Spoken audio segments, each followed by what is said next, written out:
राजेंद्र गुर्जर के प्रचार में घूमना है, किस तरह का माहौल है, प्रदेश में क्या परिणाम की उम्मीद कर रहे हैं? देवली उनियारा में भारतीय जनता पार्टी के प्रतिनिधि राजेंद्र गुर्जर के पक्ष में जबरदस्त माहौल है। देवली उनियारा की जनता मन बना चुकी है कि इस बार उनको अच्छे बहुमत के साथ विधानसभा में भेजेंगे। तो आप समझ सकते हैं कि देवली उनियारा में जब ऐसा माहौल है, तो मैं झुंझुनू में आया, झुंझुनू में भी इसी तरीके का था, खींवसर में भी जोरदार माहौल था। मुझे लगता है कि रामगढ़ गया तो रामगढ़ में उससे ज्यादा अच्छा था। इस बार भारतीय जनता पार्टी अधिकांश उपचुनाव में जीत दर्ज करेगी, मैं इतना ही कह सकता हूं।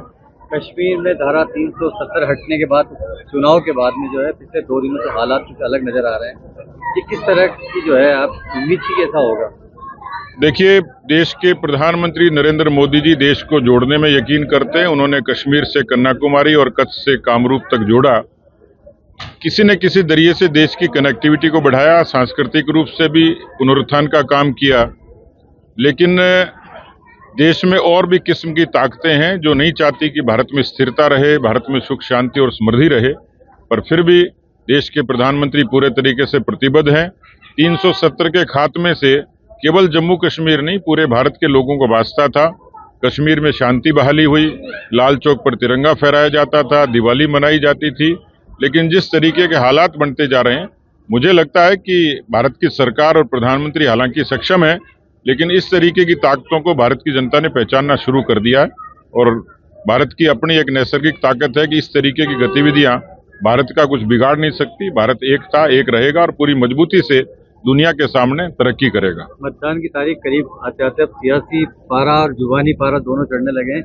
कत्लेआम तक कांग्रेस नेताओं के बयान आ रहे हैं। रघु शर्मा ने इसी विधानसभा में कहा है कि 13 तारीख को अगर बीजेपी कैंडिडेट जो है तो मतदान करते हो तो कत्लेआम मचा देगी बीजेपी। कांग्रेस के लोगों की एक कमजोरी है, खूबी तो खैर उनमें है ही नहीं, जब से पैदा हुए तब से ही। कमजोरी ये है कि वो सत्ता से बाहर जाते ही परेशान हो जाते हैं और सत्ता की मड़ाई मिल नहीं रही और इसलिए कुछ भी बयान दे रहे हैं।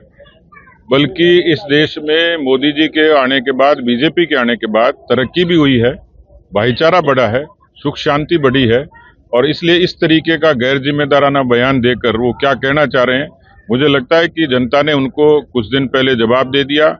लोकसभा में भी दे दिया, एनडीए की सरकार बनी, राजस्थान में बीजेपी की सरकार बनी। इसलिए ज्यादा अच्छा है वो भजन सत्संग करें, थोड़ा सा कीर्तन करें, अपने मन को शांति के लिए प्रार्थना करें, तो मेरे ख्याल से बेहतर होगा कि कांग्रेस के लिए ये समय ऐसा है कि वो अपना आत्मविश्लेषण करे, शांति से रहे, विपक्ष की भूमिका निभाए। पिछले 3 चुनाव इस क्षेत्र में बीजेपी के लिए कहीं अच्छे संकेत नहीं है। 2 विधानसभा और 1 लोकसभा।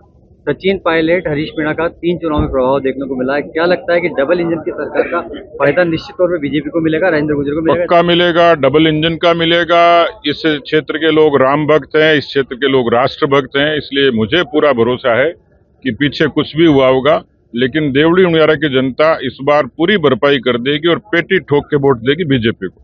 अगर आप ये वीडियो YouTube पर देख रहे हैं तो हमारे चैनल को सब्सक्राइब करें और बेल आइकन को दबाना ना भूलें। अगर आप Facebook पर ये वीडियो देख रहे हैं तो हमारे पेज को लाइक करें।